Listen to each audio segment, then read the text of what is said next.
Hello दोस्तों, मैं फिर से अपने YouTube चैनल पर आपका स्वागत करता हूं। आज मैं आपको अगले संख्यात्मक प्रश्न समझाने वाला हूं। आइए प्रश्न नंबर 13 में देखते क्या दिया हुआ है। प्रश्न नंबर 13 में दिया हुआ है, गोभी के फूल की कीमत 8% बढ़ जाती है और एक परिवार का गोभी के फूल पर वह 8% बढ़ जाता है। इस परिवार की गोभी के फूल के लिए मांग की लोच के बारे में आप क्या कहेंगे? कीमत को मान लेते हैं हम 100। कीमत गोभी के फूल की कीमत 8% बढ़ जाती है, तो 100 रुपए पर 8 का परसेंट निकालेंगे तो कितना होगा?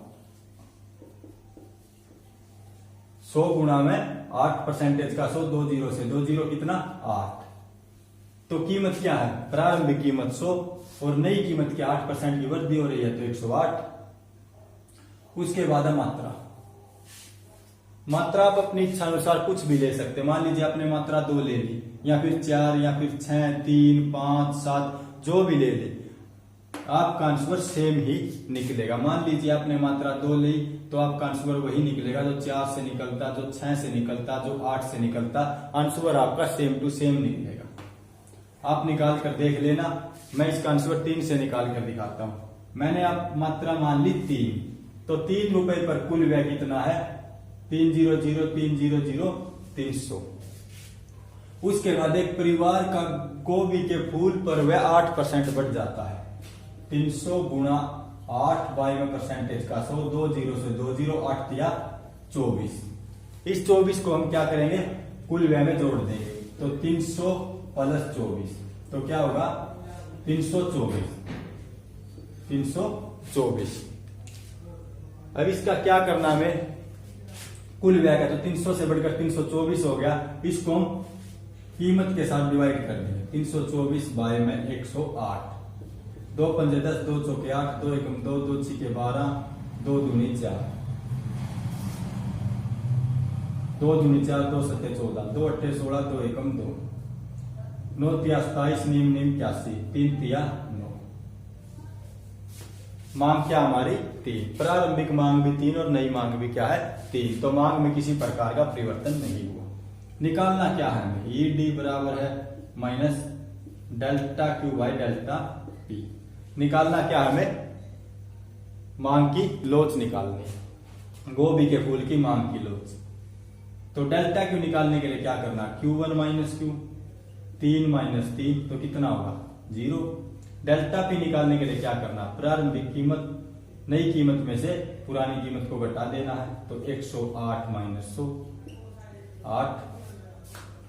तो ई डी बराबर है माइनस डेल्टा की कितना है? 0, डेल्टा पे कितना 8, तो 8 0 0। तो मांग की लोच क्या है? 0 है। उसके बाद है प्रश्न नंबर 14।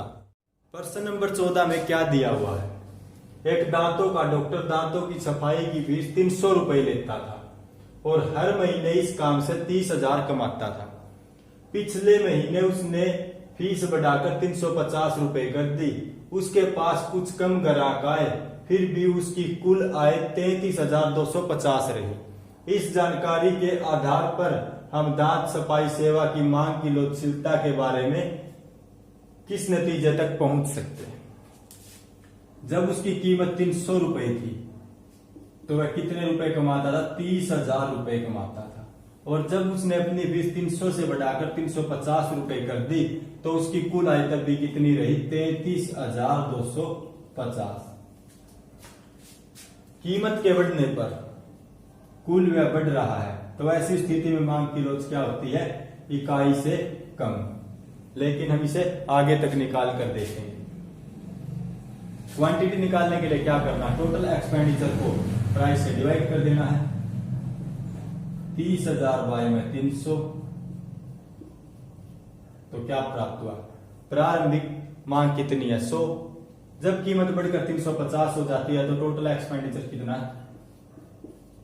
33,250 बाय में 350। 1 जीरो से 1 जीरो, 5 6 का 30, 5 6 का 30, 5 5 25, 5 7 35, 7 9 63, 7 5 35।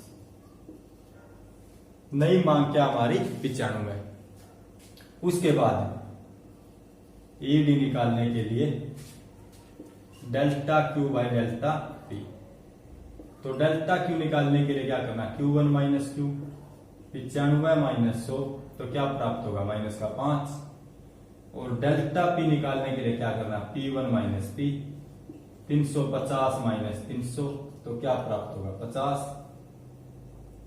तो ई डी बराबर है माइनस का 5 बाय में 50, माइनस से माइनस कट जाएगा, 5 एकम 5, 5 आया 50। तो ई डी बराबर है 1 बाई में 10, डिवाइड नहीं हो रहा तो 0, 10 एकम 10। तो मांग की लोच क्या है, इकाई से कम है। उसके बाद है प्रश्न नंबर 15।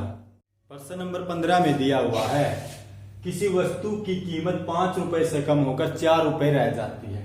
किसी वस्तु की कीमत 5 रुपए से कम होकर 4 रुपए रह जाती है, जिसके फलस्वरूप उस वस्तु की मांग 100 इकाई से बढ़कर 150 इकाई हो जाती है। तो प्रतिशत विधि द्वारा मांग की लोच ज्ञात कीजिए। तो प्रतिशत विधि द्वारा मांग की लोच ज्ञात करने का formula E D minus P by Q गुणा delta Q by delta P. P क्या, प्रारंभिक कीमत, तो प्रारंभिक कीमत क्या हमारी 5, और डेल्टा पी निकालने के लिए क्या करना, P1 माइनस पी, नई कीमत में से पुरानी कीमत को घटा देना, 4 माइनस 5, तो माइनस का 1। उसके बाद है Q कितना हमारा, प्रारंभिक मांग कितनी है 100, और डेल्टा Q प्राप्त करने के लिए क्या करना, Q1 माइनस Q, तो Q1 कितना 150 माइनस 100, तो डेल्टा Q कितना आया हमारा 50। अब इसको फार्मूले में रखते हैं, ई डी बराबर माइनस पी कितना है 5, क्यू कितना 100 बाय में 100, डेल्टा क्यू कितना 50, डेल्टा पी कितना माइनस 1, 50 बाय में माइनस 1, 0 से 0, 5 दूनी 10, माइनस से माइनस, तो 5 बाय में 2, 2 दूनी 4, पॉइंट 2 पंजे 10, तो ई डी बराबर है 2.5। तो मांग की लोच क्या है, इकाई से अधिक है। उसके बाद इसे कुल व्यय विधि द्वारा निकाल कर देखते हैं। टोटल एक्सपेंडिचर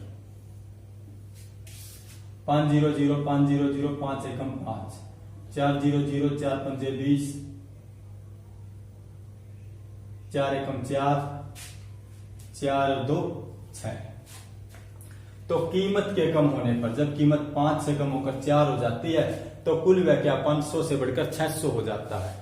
तो कीमत के कम होने पर जब कुल व्यय बढ़ जाता है, तो मांग की लोच क्या है, इकाई से अधिक होती है। कहने का अभिप्राय है दोस्तों, अगर मांग की लोच आनुपातिक विधि द्वारा इकाई से अधिक है, तो लगभग कुल व्यय विधि द्वारा भी इकाई से अधिक ही निकलेगी। बहुत कम प्रश्न ऐसे देखने को मिलते हैं जब आनुपातिक विधि और कुल व्यय विधि द्वारा निकाली गई मांग की लोच अलग अलग होती है। उसके बाद हमारा प्रश्न नंबर 16। प्रश्न नंबर 16 में दिया है मांग की लोच ज्ञात कीजिए अगर कीमत 40 से बढ़कर 50 हो जाती है और मांग 200 से कम होकर 100 हो जाती है। तो मांग की लोच ज्ञात करने का फार्मूला हमारा E D minus P by Q गुणा delta Q by delta P. तो पी कितना हमारा 40 और क्यू कितना हमारा 200। डेल्टा पी क्या करना, नई कीमत में से पुरानी कीमत को घटा देना। तो P1 माइनस पी 50 माइनस 40, तो कितना होगा, डेल्टा पी हमारा 10। और delta Q Q1 minus Q, तो Q1 कितना 100 माइनस 200, तो क्या प्राप्त होगा, माइनस का 100। ये क्या हमारा डेल्टा क्यू।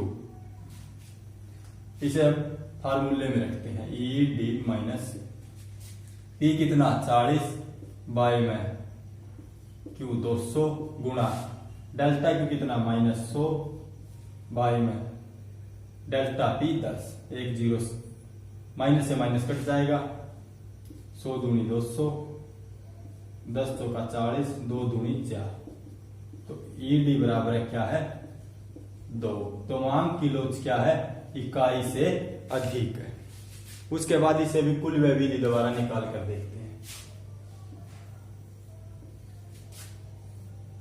Total expenditure.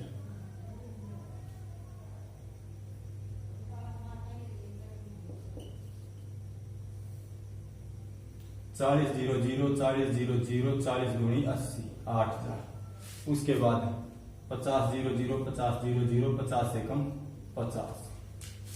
तो कीमत के बढ़ने पर कुल व्यय क्या है, कम हो रहा है। तो कीमत के बढ़ने पर अगर कुल व्यय कम हो जाए तो मांग की लोच क्या होती है, इकाई से अधिक। तो मैंने आपको बताया था अगर अनुपातिक विधि द्वारा मांग की लोच इकाई से अधिक है तो कुल व्यय विधि द्वारा भी मांग की लोच इकाई से अधिक होगी। लगभग प्रश्नों में आपको मांग की लोच अनुपातिक और कुल व्यय विधि में सेम टू सेम दिखने को मिलेगी, लेकिन बहुत कम प्रश्न ऐसे हैं जिनमें मांग की लोच अलग अलग होती है। उसके बाद नेक्स्ट प्रश्न मैं आपको अगली वीडियो में समझाऊंगा। धन्यवाद।